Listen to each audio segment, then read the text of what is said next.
ತೇಜ್ ಪ್ರಭು ನ್ಯೂಸ್ಗೆ ಸ್ವಾಗತ. ಹುಕ್ಕೇರಿ ತಾಲೂಕಿನ ಅಂಕಳೆ ಗ್ರಾಮದಲ್ಲಿ ಪ್ರತಿ ವರ್ಷದಂತೆ ಈ ವರ್ಷವೂ ಕೂಡ ಕರ್ನಾಟಕ ರಾಜ್ಯೋತ್ಸವ ವಿಜೃಂಭಣೆಯಿಂದ ಆಚರಣೆ ಮಾಡಲಾಯಿತು. ಕರ್ನಾಟಕ ರಾಜ್ಯೋತ್ಸವ ಸಮಿತಿ ವತಿಯಿಂದ ಭವ್ಯ ದಿವ್ಯವಾಗಿ ಮೆರವಣಿಗೆಯನ್ನು ತೆಗೆಯಲಾಯಿತು.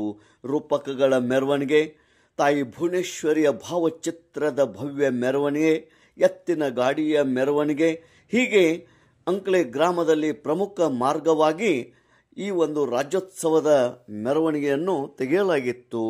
ಸಕಲ ವಾದ್ಯಗಳೊಂದಿಗೆ ಯುವಕರು ನೃತ್ಯ ಮಾಡುತ್ತಾ ರಾಜ್ಯೋತ್ಸವದಲ್ಲಿ ಅತಿ ಸಕ್ರಿಯವಾಗಿ ಉತ್ಸಾಹದಿಂದ ಪಾಲ್ಗೊಂಡಿದ್ದರು.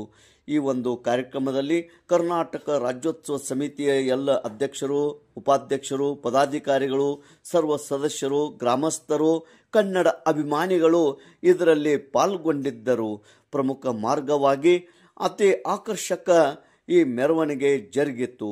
ಪ್ರತಿ ವರ್ಷವೂ ಕರ್ನಾಟಕ ರಾಜ್ಯೋತ್ಸವ ಇಲ್ಲಿ ನೋಡುವಂಥ ಆಕರ್ಷಕವಾದಂಥ ಮೆರವಣಿಗೆ ಇರುತ್ತದೆ. 70ನೇ ಕರ್ನಾಟಕ ರಾಜ್ಯೋತ್ಸವದಲ್ಲಿ ಕನ್ನಡ ಅಭಿಮಾನಿಗಳು ಸಕ್ರಿಯವಾಗಿ ಉತ್ಸಾಹದಿಂದ ಭಾಗಿಯಾಗಿದ್ದರು.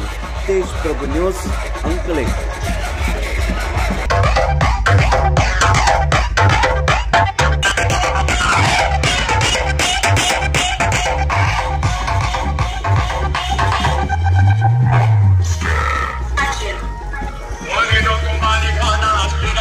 Samana,